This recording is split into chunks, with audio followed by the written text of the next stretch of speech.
Recorded the cloud? Yes. Yeah, normally that's the case. Good. Okay.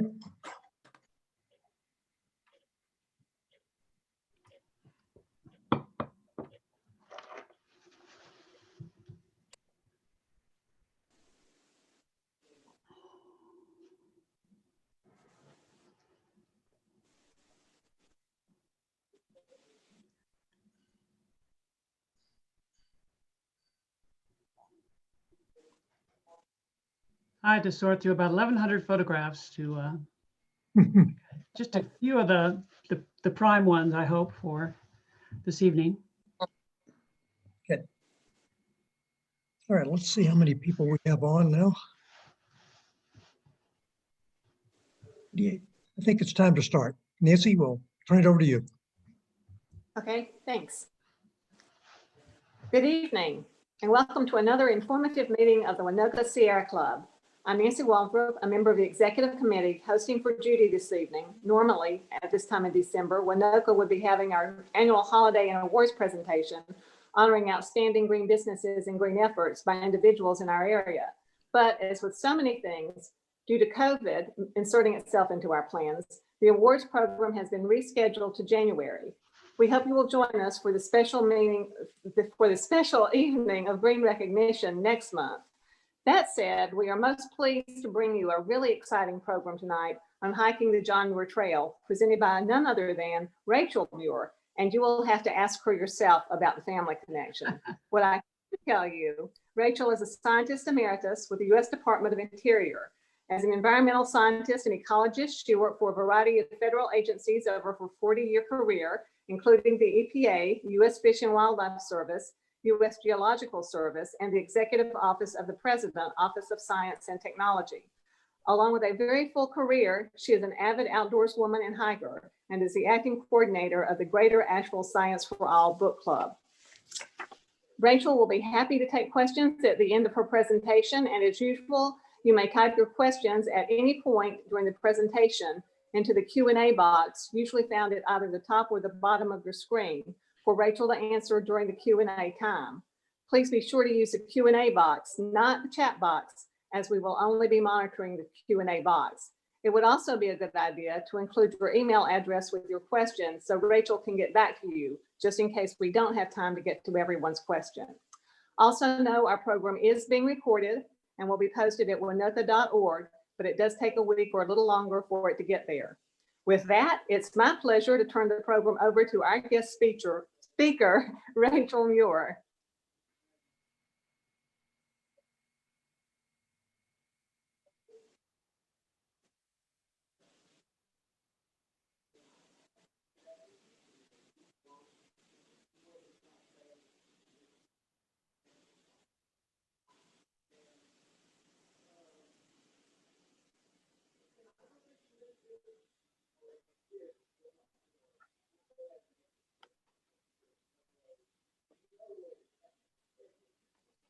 Rachel should be sharing her screen now.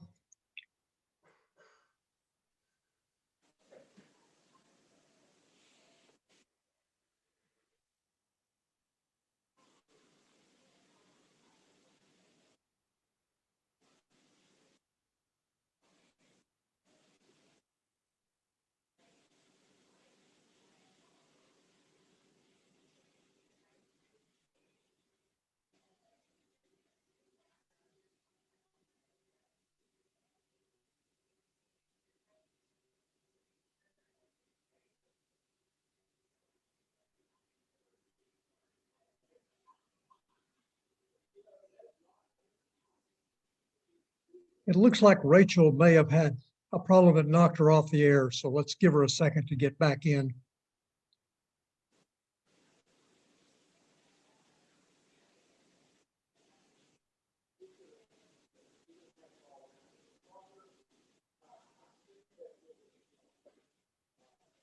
Phone number for Rachel. Okay, tell her she is, ask her what we can do to help.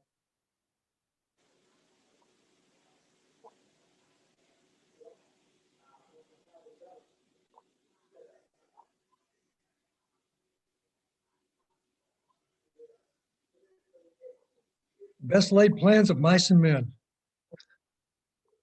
Hang in there. Rachel will be back with us shortly. And I know she's got a fabulous presentation for us, so please hang in there for a minute.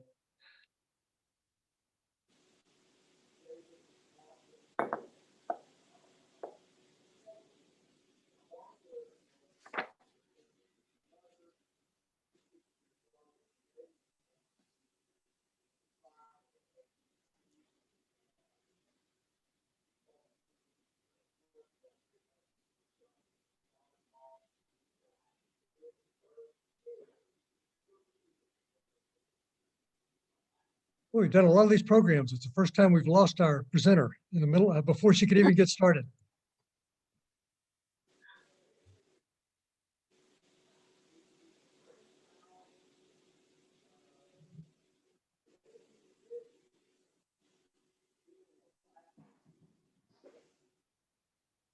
Well, I have a question I would ask you guys to put into the chat. Has anybody hiked the John Muir Trail?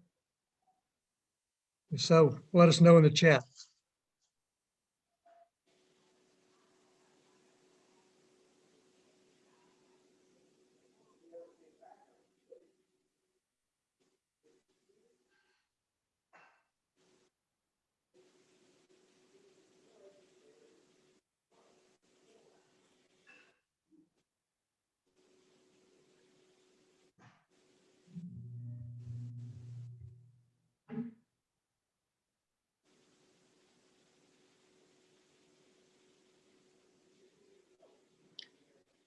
Ken, are you seeing the questions?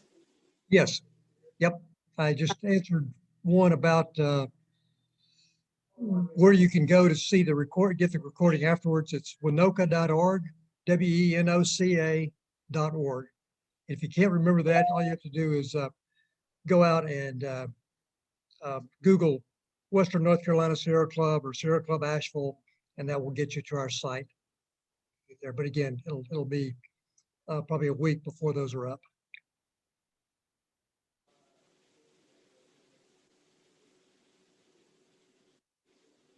Somebody says they have hiked Nevada Falls at Yosemite National Park. So if that's part of the trail, she's been part of it. And Nicole asked a question about what the elevation is, and we're going to have to depend on Rachel to answer that question. And I guess one of the questions that's been asked, and I'm sure everybody's wondering about, is our okay, Rachel is back in, so she will start screen sharing now, and hopefully, let me make sure that Richard Clark has hiked it.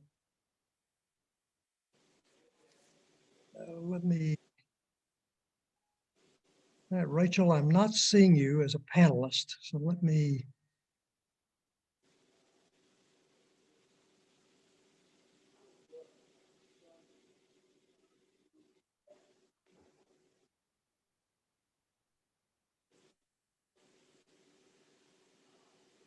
And Scott Varn has indicated that he has also hiked the trail. So we've got some folks that can live like they can actually experience this while the rest of us are doing this vicariously.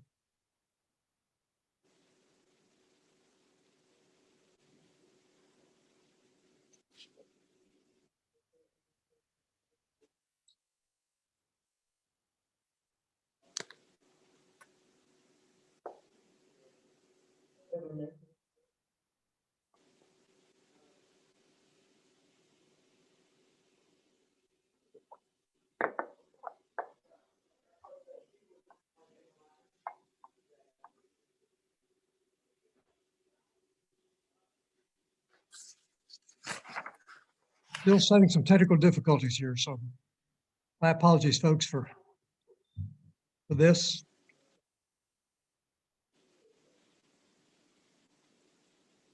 Be able to reach Rachel? Okay, can you text Rachel and tell her we're not seeing her as a panelist?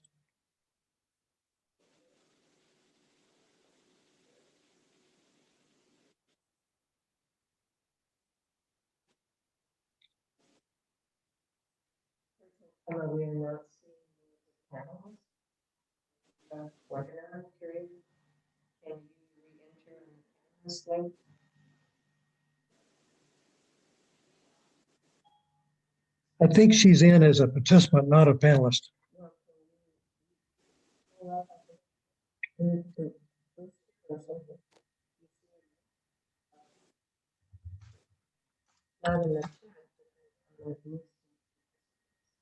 I don't see a list.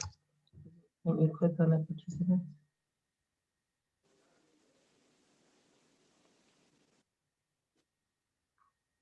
That's all I see. Oh, wait, let me try attendees. Okay. You saw Rachel, I believe, Laurel, somebody before. There she is, Rachel. Okay. Muir. Rachel, can you, I can hear you. okay, we can now hear you. So let me see if I can set you up to share. Thank you. Promote to panelist. Got it. Okay, you'll be, all right. Great. Thank you. You can now share your screen and start your presentation. Wonderful. Thanks to everybody for hanging in there while we got through some technical difficulties here. So, from the beginning. Hello, everyone. My apologies. We're out on the edge of the world here in the National Forest. So occasionally we lose the internet, and we lost it just as Nancy introduced me. So my apologies, and welcome to the Range of Light. Can everyone hear me and see the screen?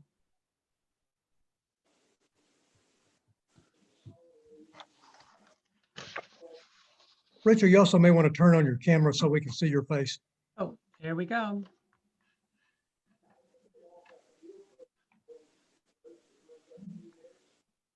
Okay. That was technically difficult. But here we are.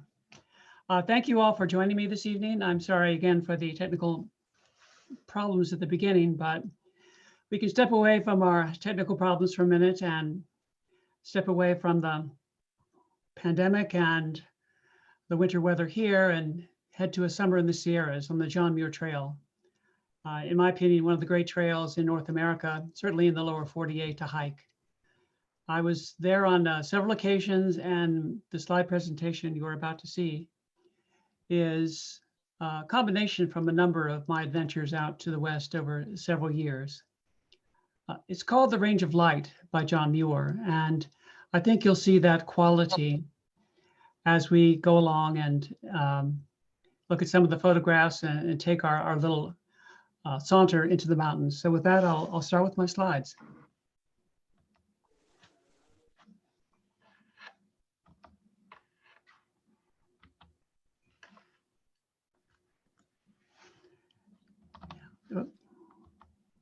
Okay.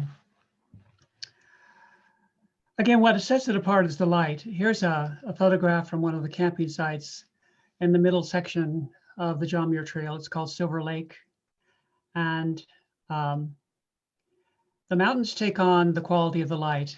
In midday, actually this is evening, but you see the soft light and you see the remarkable mirror image on the lakes that are often still. And there are lakes everywhere in the Sierra Nevadas, along with ice. And it is the wellspring for most of the water that you can find in all of California. For that reason, it's of a critical importance and is currently threatened because of climate change. There are years when it's so dry, like one year that I walked on it, I crossed no snow.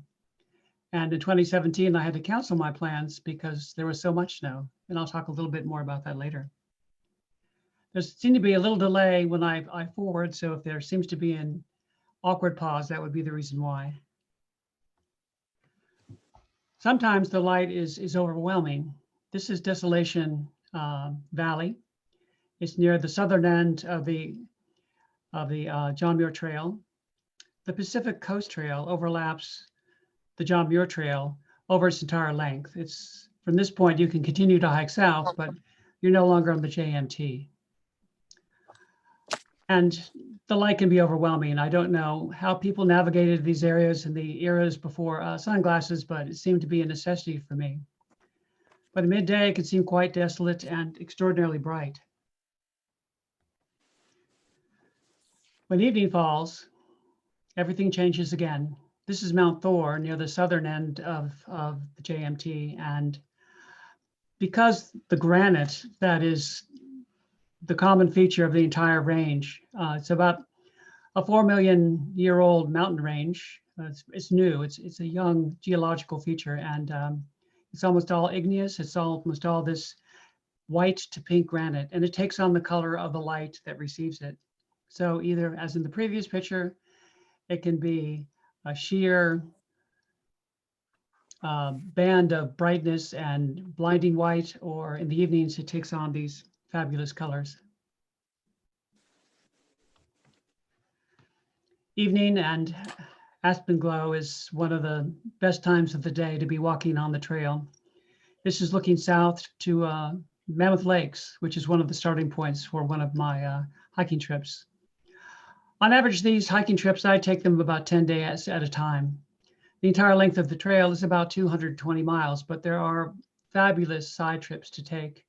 And this is for sauntering. There is so much to see. You're going to want to pause and consider the view and the smaller things you're likely to see along the trail. This is the Evolution Valley at dawn, first light coming up and the mist coming off Evolution Creek. I will talk a lot about the Evolution Valley.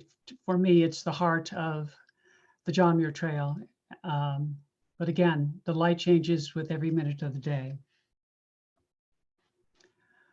I was helped in this enterprise by two of my kids, my oldest son, Chris, who's now a professor at the University of Hawaii, and his wife, Emily, who's a hydrogeologist. They took this trip and hiked the entire trail for their honeymoon. And it was my job to help them get there and to pick them up when they were done. So I have to thank them and give them credit for some of these photographs. Anyway, let's get oriented for those of you who've not been to the trail. I heard several folks have been. As you can see on the left, that's the John Muir Trail. It's entirely a wilderness area, except for a little chunk there. You can see a gap on the left-hand side image. That's called the Reds Meadow area. As a result, there are no road crossings, which is part of the story. You have anything that you need to take with you, you have to carry. And that's part of what makes it an exceptional adventure. So as I said, it runs from 220 miles. Most people do it north to south. I've not done that. I've usually started at the middle and gone one way or the other. So again, I could take my time. And there's just a couple of places where you can make your way off the trail a little distance and pick up supplies. On the right-hand side, you see the entire length of the Pacific Crest Trail. I saw a lot of Pacific Crest Trail through hikers over the course of my hiking there, and they're pretty easy to spot. They're all skinny. They're all fairly bedraggled looking, mostly because everyone starts south to north and they start in the desert. And there are tracks of 50, 70 or more miles where there are no supplies. So those folks are pretty easy to spot, and they also were very happy to get to the John Muir Trail, which is cooler and just about everyone's favorite. If you have questions along the way, be sure to put them in, because that's answering the questions, and that discussion part is the favorite part for me. As I said, it's a young mountain range and it's still actively uplifting. Anyone who's lived in California know that it's a landscape in motion, but the mountains themselves are largely shaped by water, be it in ice form, as you can see in the scree pile at the head of a glacier there on the right-hand side. It's called Rock Glacier, and then Nevada Falls, which you can see on the left. And many people know that well if you've even just visited the valley. That's sort of a go-to spot. There are many waterfalls in the valley. This is maybe the largest of them, but not the highest. Most of the year, and this is something that you have to keep in mind when you hike the JMT, is that most of the year, this entire landscape is dominated by snow. In a typical summer, you will cross tracks like the one you can see on the left there. This partially melted snow, this slushy snow, is very difficult to navigate. You have to have the right kind of shoes and gear, and almost every year you could expect it. Some years, like 2017, when I planned to walk it, great chunks of the trail were still under snow. On the right-hand side, you can see the snow levels from that year, 2017, and why I decided not to go that year. These are both shots from in and around Mammoth Lakes, which was one of my starting points. So snow, water, ice have shaped these mountains. They're also currently being shaped by fire, more so than in the past. Now, nearly all these forests are fire-driven systems. Fire is a normal component of their ecology. What's changed with climate change is that cycle has become more rapid. What's also changed, there's been the addition of other factors, human interference, one of them being invasive species, including bark beetles, for example, which cause massive die-off of trees. And then there's invasive grasses, which provide fuel for more frequent fires. Most of those grasses dry out just early in the season, and so fires have been happening earlier with each year. So on an average year, there will be times where you will smell smoke. Now that's probably been true for millennia, but it's more frequent and the events are more extreme now. This is that little Yosemite Valley, which is in the park, and there was a fire there about 3 years ago. So it's a very large swath of land that was burned and burned to the treetops, not a ground fire. So this is an enormous undertaking to try and discuss the John Muir Trail in the course of roughly 45 minutes, and we spent 5 or 7 minutes of it trying to get on board. So again, my apologies. So I'm going to basically do a little saunter, give you some brief history of the JMT, information about preparations, what you have to do if you're interested in going. I recommend it. It's, I think, the hike of a lifetime, or one of the great hikes of my lifetime. I'm going to take a hypothetical hike. So I'm taking a 10-day imaginary hike in the JMT, and each day there will be a topic. The topic may be geology, the topic may be wildflowers, but I've divided up the slides to show you all parts of the JMT, but each assigned to a topic in a day.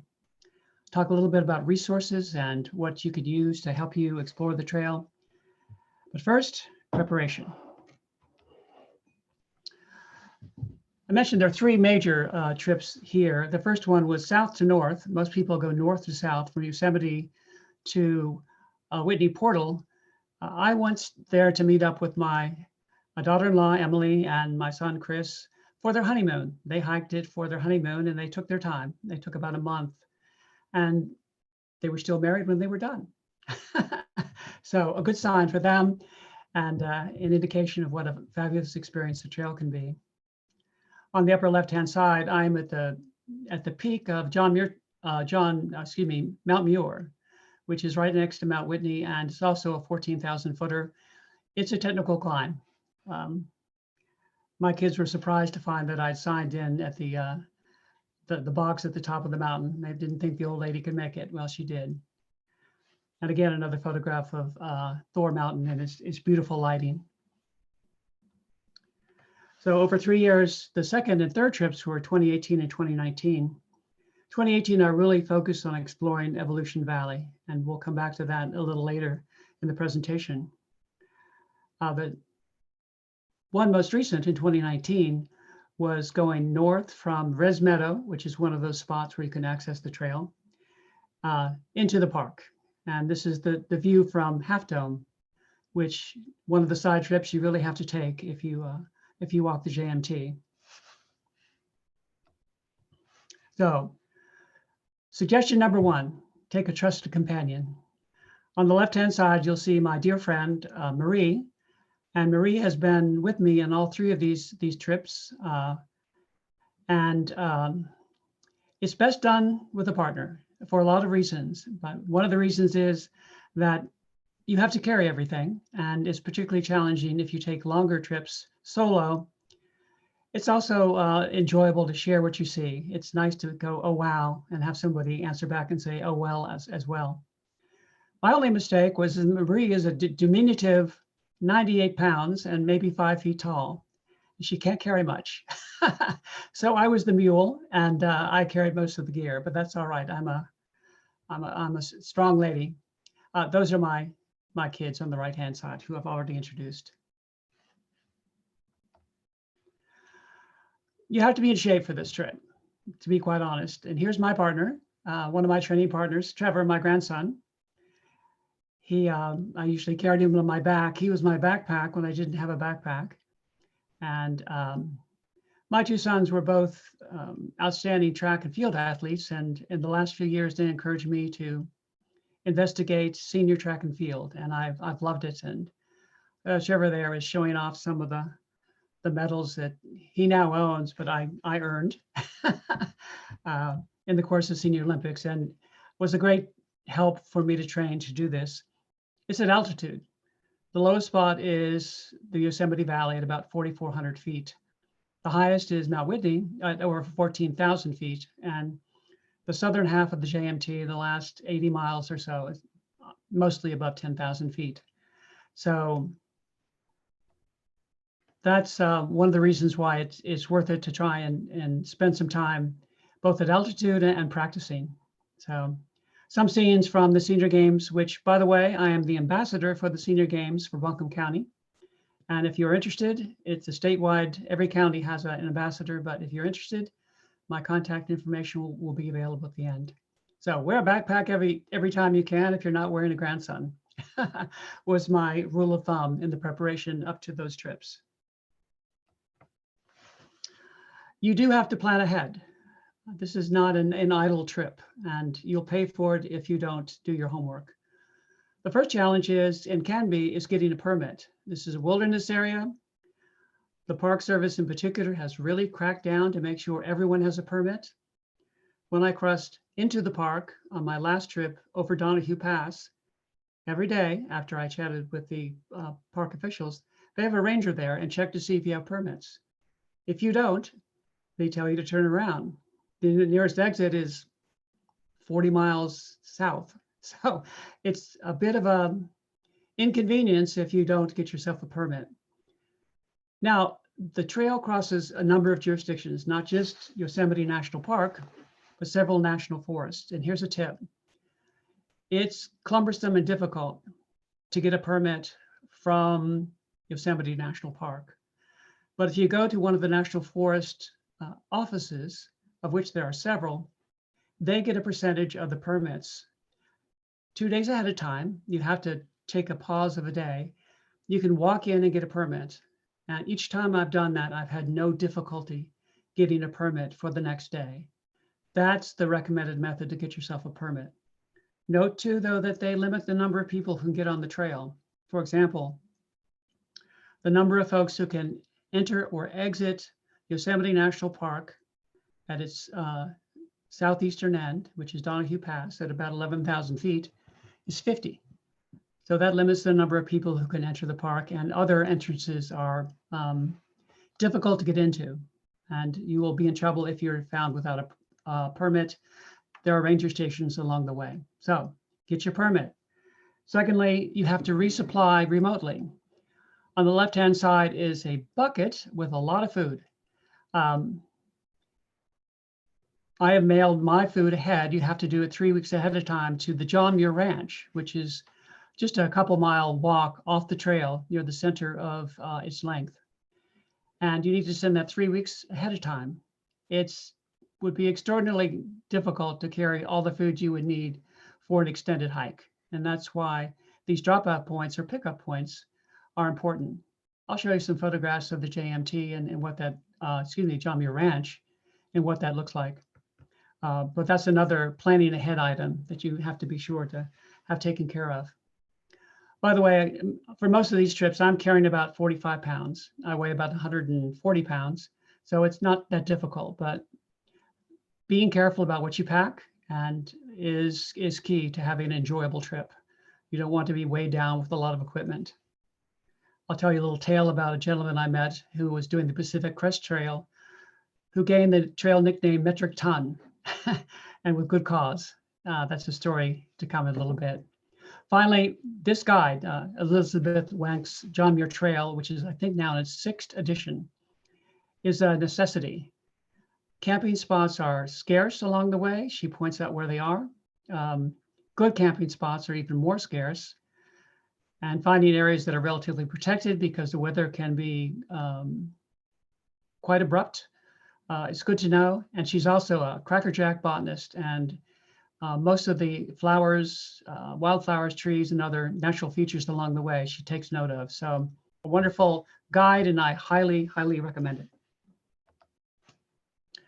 The final bit of preparation is take some time to get used to the altitude. Now we have the benefit here that I can drive a half hour and I can be at 5,000 feet. And that helps, believe it or not. Having places I'm running when I go up there. So that adds some added difficulty, but that helped me prepare for this hike that's generally, probably the average is about 7,500 feet the entire way. So you need to be acclimated. I did that by spending some time at around Mammoth Lakes. There's our taxi driver, Marie's husband, Rick, who dropped us off and picked us up when I was dropping off or picking up my own son and daughter-in-law, and also spending time around Lake Tahoe, which is about 7,500 feet and just lovely. So add a couple extra days so you're going to be ready when you hit the trail. Finally, let's start walking. This is a view coming up out of Mammoth Lakes, and something to note and another necessity when you go is this is relatively tree covered. Wonderful forests, but they're not eastern forests. When you're among these forests, half the time you're still in sunlight. The sunlight is intense. You need to take lots and lots of a protective lotion because you will get burned severely if you don't. I would say, half or 2/3 of the trail, you will be in the sun, weather permitting. Okay, day one is our geology day. And given that a couple of times I've started the hike, I've started at Red Meadows, it's near a national monument, Devil's Postpile. Now this unique rock formation it's all basalt, and it's basalt that basically was a lake of lava. Cool slowly, and by cooling slowly, its natural crystalline properties came to the fore. Let me show you the next photo. You can see that with this lovely canine Romeo, who was our companion while we were staying at Red Meadows. But here the glaciers have just sheared it off, and you can see the hexagonal shapes. It looks exactly like paving. It looks like somebody put it there. This is because it cooled very slowly. This was all lava, perhaps 100,000 years ago. A little side note about this national monument, it was quite a task in order to get this set aside and protect it. I think up until I don't remember the exact time, it might have been the 50s or 60s, it was not protected. And it was scheduled to be a quarry. They were going to blow it up and turn it into gravel. Well, fortunately, it became a national monument, one of two along the length of the JMT. As I said earlier, there are lots of jurisdictions you walk through, parks, monuments, and mostly national forest land, but nearly all of it wilderness.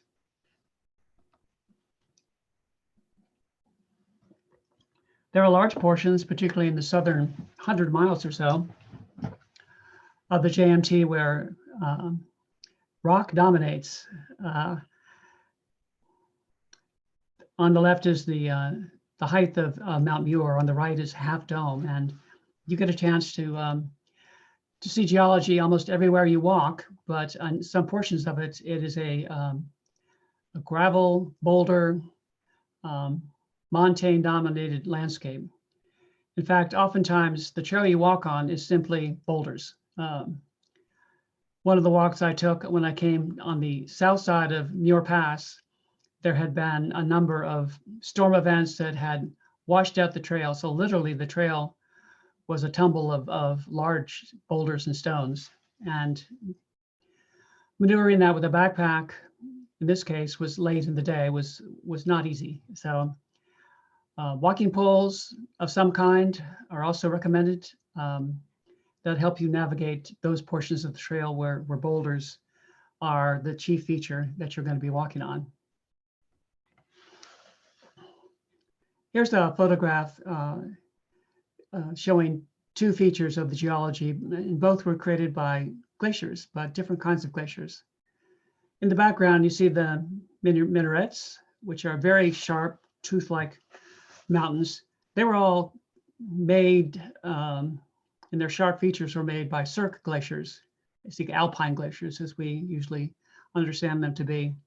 The large U-shaped valley that you see in front of you is typical of Piedmont glaciers, large moving glaciers which carve out a U-shaped valley. An interesting story about this whole landscape was that at the time John Muir first visited this part of the world, there was no consensus on how these valleys had been formed. And he was among the first to say that they were formed by glaciers because he spent time looking closely at the features of the Yosemite Valley and other parts of the Sierra Nevadas. At that time, the chief geologist for California, his name was Whitney, and for whom Mount Whitney is named, disputed that and disparaged Muir far and wide. He basically said, you're an amateur. But Muir was right. And the explanatory power of glaciers in the formation of the Sierra Nevadas is a powerful one. And it didn't take long for that paradigm to be adopted. These Piedmont glaciers form some of the beautiful valleys, which are great for walking and have great views. It's the LeConte Valley, which is about, it's one of the lower portions of the trail, about 6,000 feet. And then on the left is, that's actually Lytle. I said evolution, that's Lytle Valley in the northern portion of Yosemite National Park. A little more talk about fire. Fire is a natural element of this landscape. Most of these, and is dominated by pines, spruces, and other similar trees and shrubs, things like mahogany bush, evergreens. They're all built to withstand fire, but they're not necessarily built to withstand repeated crown fires. Those fires, the ecological function is important and they contribute to the diversity of these systems. But as I said, with warming, invasive species, other human-induced factors have made fires much more frequent. And this particular fire, the Rainbow Fire, this was probably 20 years after it occurred in and around Reds Meadow. There's another shot of a more recent fire and a crown fire in Little Yosemite Valley and Yosemite National Park. Hiking through it, this was a side trip I took. It was encouraging to see how much life was springing up, and it also, these burned areas provide unique habitat both for vegetation and for wildlife. So the bird life there was pretty spectacular and, easy to spot. And all these trees provided some habitat for woodpeckers, acorn woodpeckers, and white-toed woodpeckers, which are a real treat to see. Fire is going to be an increasing challenge in this part of the world, as we all know. I mentioned some of the species that prosper in those kind of habitats, and lupins, which you can see going to the edge of the picture here, prosper in those fire affected areas where there's water.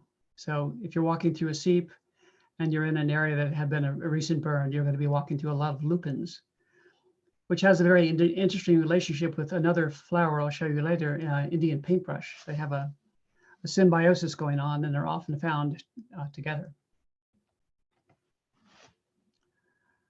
Water dominates this landscape, and there are so many lakes, streams, creeks, and rivers in the Sierra Nevadas that many of them have no names. This one does have a name. This is Vermilion Lake, one of the larger lakes along the JMT. Many of them are very inviting to jump into, and a hot day in the summer when it may be 90 degrees midday along the trail, but the water, I guarantee, will be icy cold. That didn't deter me every time, but it was an initial deterrent once you stuck a toe in the water. The water in the Sierra Nevadas basically provides all the water for the rest of California and areas to the east. It's critical for all the agricultural activities in the Great Valley of California and of course the urban areas. So the snowpack on these mountains makes all the difference on how water is managed in that part of the United States. Many seeps and wetlands, home to things like mountain plover, that show up, or upland sandpiper, which I saw on this trip, and saw also some other unusual birds, a wagtail that is the southernmost part of its range, but it provides a lot of important habitat.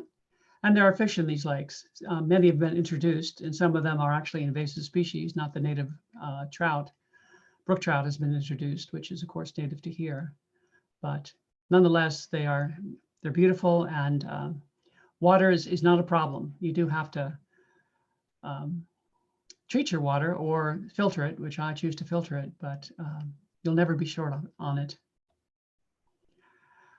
You also have to be ready for it. There are very few bridges along the JMT. There are places you have to ford, and you may be up to your hips.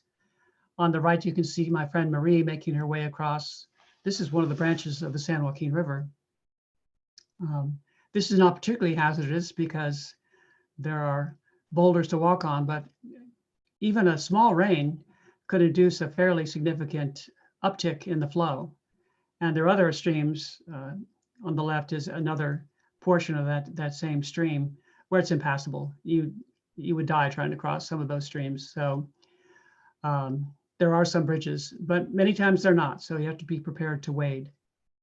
The challenge for us is that Marie, at 5 feet and about 100 pounds, if the water was more than about 3 feet deep, she couldn't make it across without being swept downstream. So we would do 2 fordings. I would take our backpack across, and then I would take her backpack across, and then I would take her on my back. So, but she carried more than her weight, and she was like a gazelle as we went up and down these mountaintops and led me the entire way. It does rain in California, and you have to be prepared for almost any kind of weather. A typical day, you'll change your clothes, what little clothes you have, because you have to carry it all again. You'll change your clothes at least twice, not necessarily because of rain, but because of temperature. Anytime we were above about 9,000 feet and camped, we'd usually have a frost in the morning. So you'd be up in the higher portions of the trail, and you'd expect lows in the high 20s, get a frost on the ground. During the day, particularly if you're on some of the south slopes, the temperatures could be in the 90s. So you want warm clothes, and you want clothes for cooler weather, and you also need clothes for rain. And you have to be very thoughtful about thunderstorms and the like, because you are often above tree line. The good news is when it does rain, you do have to hunker down, and it gives you a chance to see some spectacular light and play of clouds and weather. This is, we're at about 9,000 feet here, and there's a thunderstorm coming in. No shelter, so we just find ourselves a safe spot among some rocks, as safe as you can get. And the weather comes up very rapidly. Marie, being a native Californian, and having grown up and lived in and around Truckee, she's used to reading the skies better than I was. So when I would have said, let's keep going, she wisely suggested we stop. And it's worth taking the time to see the weather pass over, and also for safety's sake. play of clouds as the thunderstorm approaches.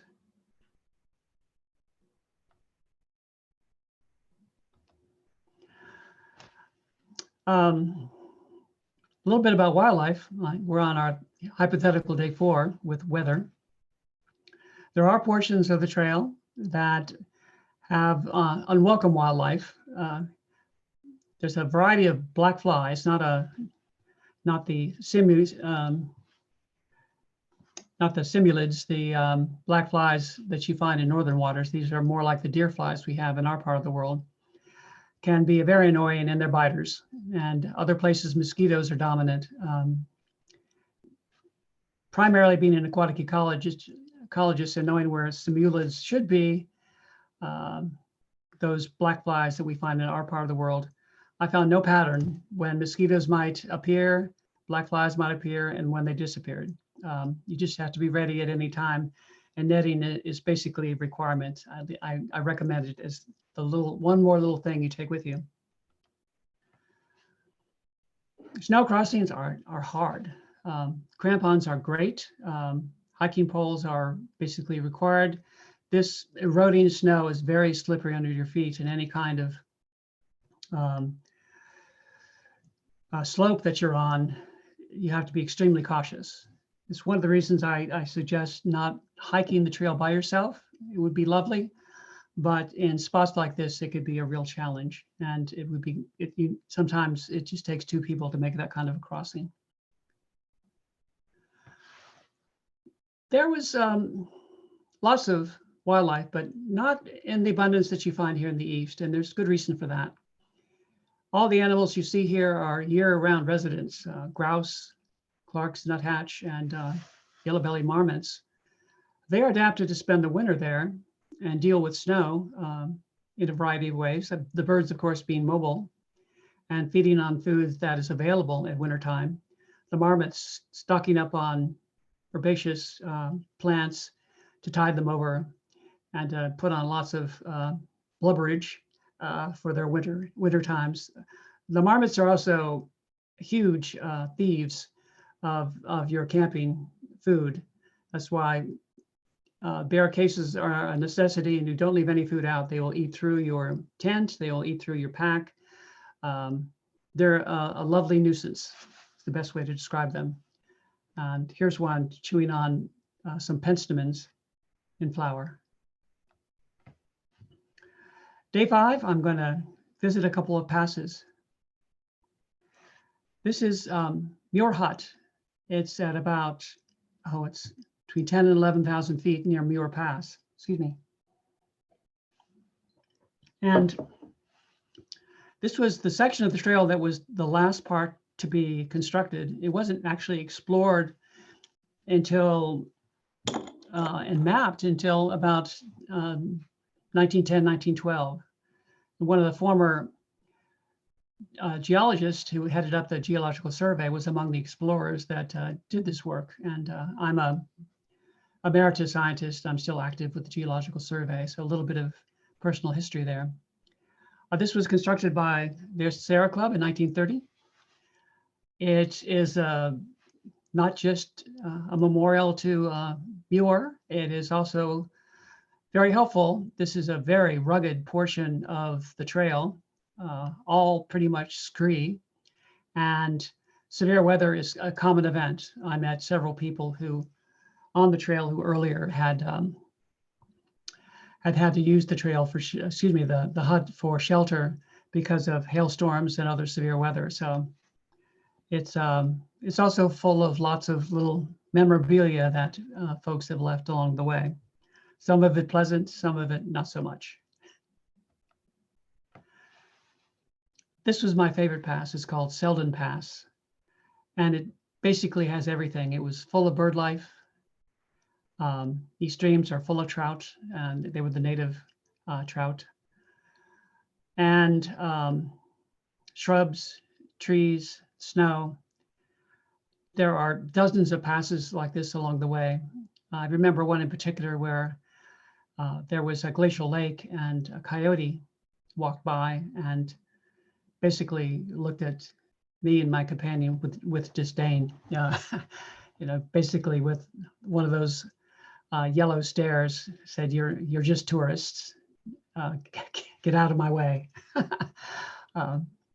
But these are among my favorite spots. There's a great view and wonderful things to see as you go over, particularly these more vegetated passes. Some of them are extremely rugged though, and challenging to hike through. This is the view of Desolation Valley from near Mount Muir. And if you are uncomfortable with heights, this portion of the trail would not be your cup of tea.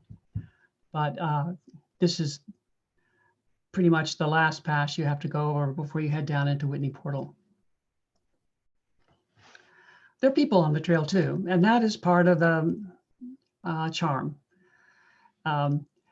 You don't meet that many folks. I would say on an average day hiking the trail, we met 20 or 30 people going in either direction. And one of the traditions of the trail is you get a trail name. So this young man on the left, his nickname was Speed Racer, and he earned it. I came across him and his companion later because they had done a 30-mile day. Guess what? Both of them were injured. So they had to head back to John Muir Ranch to repair for a while. And this lovely fellow on the right has his dog is named Larry, and Larry carries his own weight. Sorry about the phone. Call from toll-free call. Call from. You meet people with enough infrequency that it's usually a delight to meet them. By the way, my trail name was pretty easy. It's Dr. Nature, and Marie, my companion on the trail, was also Speed Racer. My goodness. The only time we saw any crowds of note was at John Muir Ranch. You can see it here, and that's pretty much the entire ranch there, but there is a whole area on the right-hand side of that lower left-hand photograph. You see those barrels? That's where people basically left free food or free items, and there were lots of exchanges there. If you were short on food, people were more than willing to share. And people tend to linger around the John Muir hut. At Nevada Falls, when you get closer to the park, it gets quite crowded. At the last time I went there, we were the only two people who were actually wearing backpacks. The trail can be very thin, the steps very steep, and it was a little bit of a hazard moving about with that many folks. Maybe after 10 days in the wild, I was just not used to being around that many people. Campsites are scarce, and the guide I mentioned by Elizabeth Went will direct you to where you need to go. Good etiquette requires that you only camp in those spots because most of the landscape is fairly fragile, like most high altitude, high elevation locations. Lightweight gear is the rule of the day, as you can see in the background, bear canisters. So our entire food from resupply to resupply were contained in those two bear cans. Minimalism is the rule of the day, and keeping the fly open so you can see the astounding stars at night is also, I suggest, something you do. Here's another campsite with a view. This is at Thousand Lakes and Garnet Lake portion of the trail. Campsites were scarce there. We got there early, so we could get ourselves a good one. And also, you need to take time to get oriented, in this case, what Marie is doing, but also just to enjoy. And it's a time for contemplation. And we took a lot of side trips. That's why this 220-mile hike in the end will probably take us more than a month, because there's so many things to see along the way, lakes to travel to, side trails. If you thought people were scarce on the main trail, 20 or 30 a day, you likely will see no one on these side trails. Another reason, again, to hike with a companion. I'm going to do a quick day in Evolution Valley since we're running a little late, but again, I said this is the heart of the JMT in my view. It's a perched valley. It's a twice perched valley. There's an escarpment in the center of it that divides the two portions of it. It's a land of sky, a land of water. It's a very verdant and welcoming place. The valley was explored and the mountains around it were named by Theodore Solomons, who was a explorer, but also an early member of the Sierra Club. And he named it Evolution Valley, and the mountains that ring this valley are all named after scientists who were influential in the early days of evolution, like Darwin, Mount Darwin, and others. I'm going to show you a photograph of one of the peaks that dominates the landscape. Oh, there's another marmot having a bite to eat. There was also, this is one of the places where larger mammals, particularly deer, were common. Bear lived there. We just didn't happen to see any in any of our adventures there. This is early in the morning. The water here was pleasant enough to wade in. That's the hermit, and that dominates the landscape. It feels like it's peering over your shoulder almost everywhere you go in the valley. But the whole landscape is spectacular. If you plan this trip, plan to spend some time in Evolution Valley. It's a place to linger. We're up to day 8, and something you don't take for granted on the JMT are trees. On some of those south-facing ascents, where it can be quite warm, you'll find a juniper or a cedar like this tree on the left that has been there for hundreds of years. It's established itself, and it might be the only shade during that entire ascent. By the way, a typical day, somewhere between 1,000 and 2,000 feet of ascent, 4,000 feet of elevation change or more. That's kind of a minimum for a day's hike in that area. So remember, under preparation, I mentioned be in good shape. Well, it's because you're going to need it. There's a lot of elevation change and some pretty rough terrain. The people who work on this trail, and I met some of them, have done just remarkable work. Having said that, many places where the rocks are rough, there are staircases that have been carved out of the mountain and fitted and are quite a bit of engineering. My only complaint is they think everyone has an 18-inch stride up. And but again, you probably can't afford to put an 8-inch rise up and down mountainsides like those. On the left is a western cedar, which provided some shade and some comfort along the trail. That tree's got to be several hundred years old. Standing deadwood is critical for many of the bird species you see there, particularly things like three-toed woodpeckers and others. So you'll see them in abundance in the high country where they serve an important ecological purpose, just as they do here.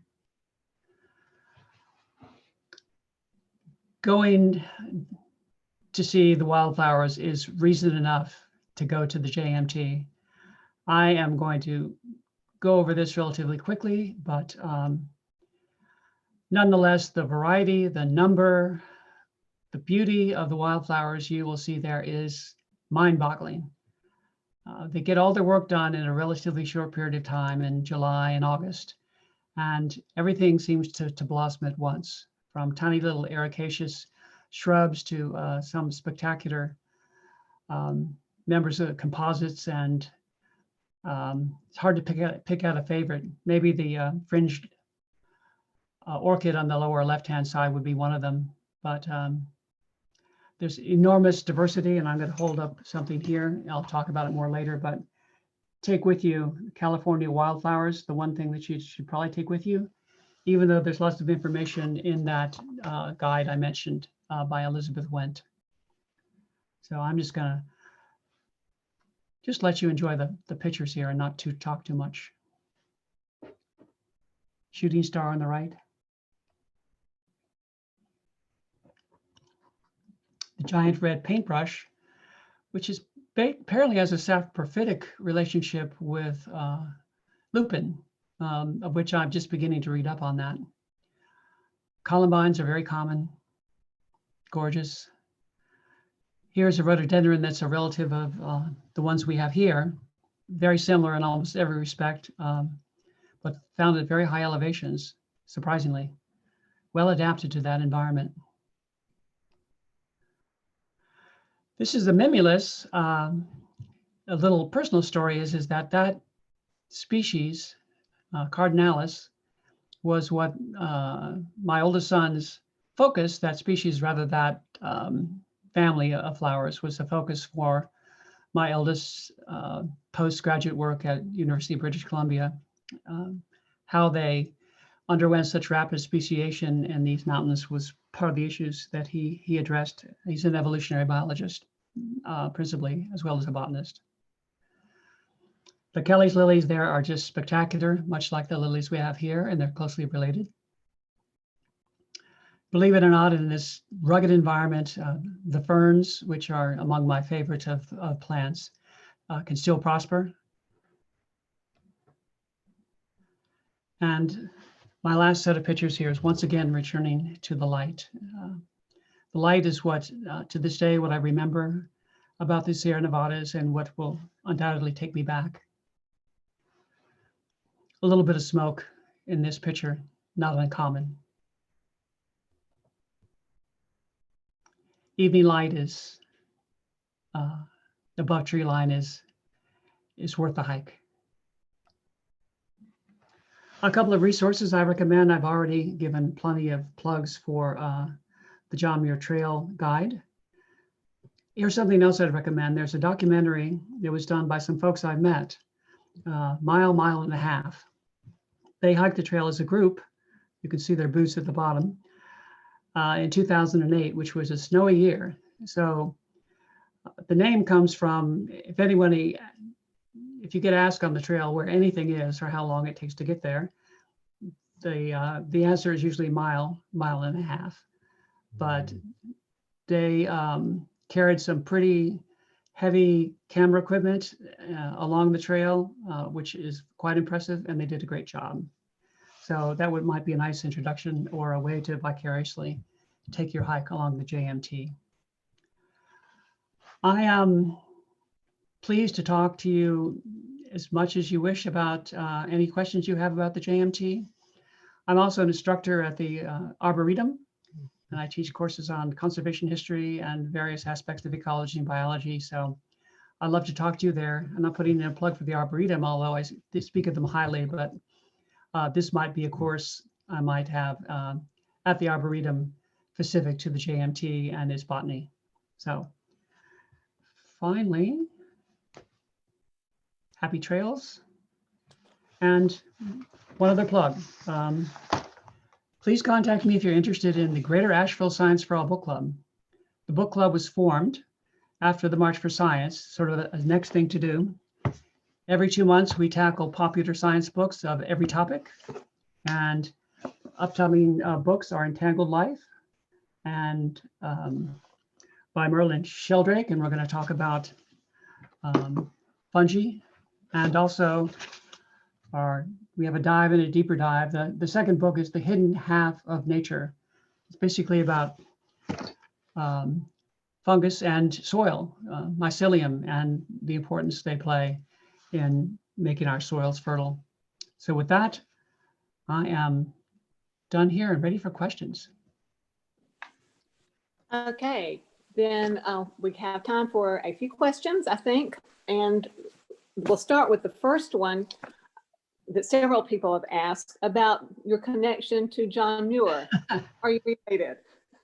I'm related. I come from a Scottish family, and my Scottish family were not very chatty. I was a high schooler before I learned about the connection with my ancestor, even though I was already clearly a budding outdoorswoman. Anyway, long story short, 4 generations removed, he's an uncle. My family stayed in Scotland until my grandfather came across as a stone carver. He came across in 1848 at age 11 and moved to Wisconsin. And if you get a chance to visit the John Muir homestead in north central Wisconsin, you can see the landscape that he spent most of his young life in. Okay, that's an interesting connection.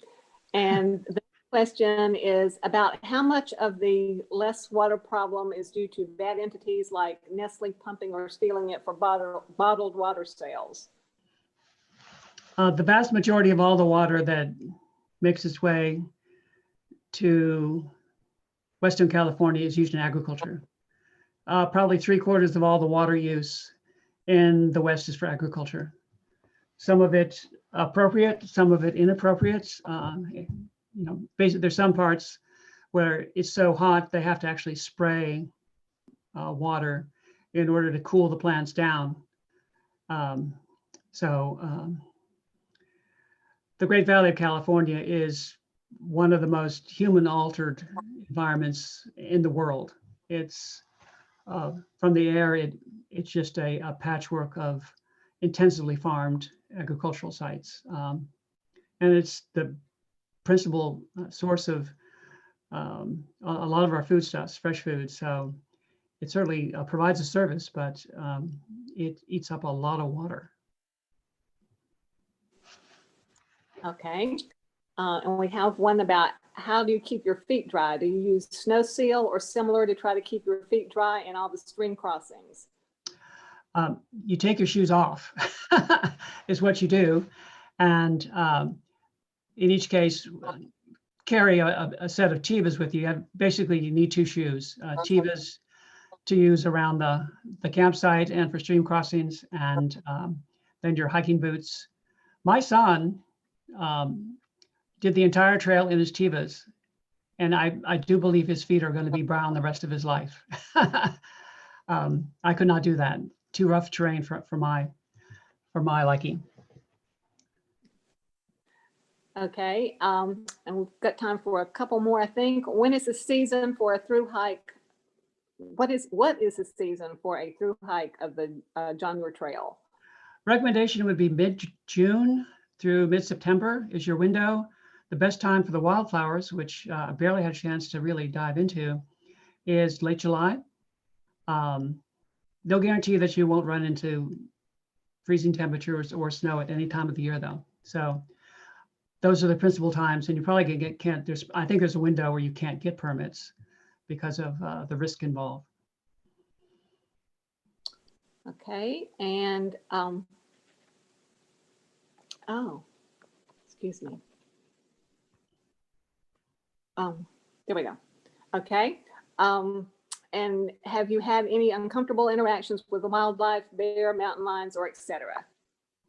None of the above. It's actually because the habitat is pretty severe. I mean, it's not many organisms can make it through those Sierra winters in the upper elevations. So for those of us who are more used to eastern situations, the wildlife is relatively scarce. So I saw no bears. There are certainly mountain lions. There's certainly coyotes. I saw one snake, and there's no poisonous snakes along the trail, just garter snakes. So quick answer, no. Nothing uncomfortable, all delightful. Okay. And what is the average number of days for a through hike? Probably average number of days is about, let me say 22. And so it's 224 miles, and I would recommend 8 miles a day would be reasonable, including some adaptation if you're a lowlander. But it's strenuous work, and I think you want to take your time. So 20 days minimum, 30 days is a comfortable time to allow. My total time on the trail is probably 25 days end to end. Okay, and one last question would be, the elevation change. You addressed this a little bit, but I didn't know if you had more you wanted to add. There were several questions about what was the elevation change, what was the elevation, and how much did it change? The lowest point again is Yosemite Park at the northern end at 4,400 feet. Highest is Mount Whitney at 14,550. Average elevation change per day, if you do 8 miles a day, is probably going to be between 4,000 and 5,000 feet of elevation change up and down. You will be going up and down all day. Okay. There are a couple of those lengthy valleys that I showed, like Evolution Valley and Lytle Valley. And there's an 11-mile stretch where on level ground, but that's the exception rather than the rule. All right, and I think we did have one more question about someone would like for you to share the book club information again, maybe how to find you to get to that. My email is very easy. It's dr.nature@gmail.com, all lowercase. So drnature@gmail.com. Contact me and I can give you all the information about the book club. And I really encourage people to participate in that.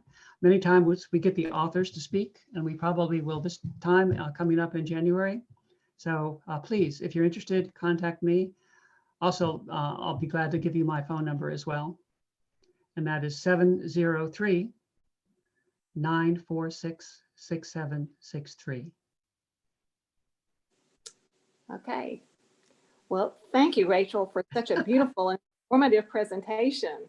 In times like these, it was a needed respite for the soul. I And hope it was a good little vacation for everybody. well, we do appreciate it. And thanks to all of you for joining us tonight. And please join us again on January the 7th at 7 p.m. for our next meeting, which will be, as mentioned, our annual Green Awards presentation with a 2020 review, if we really need a 2020 review. But in the meantime, happy holidays, stay well, and see you on January the 7th. Thank you.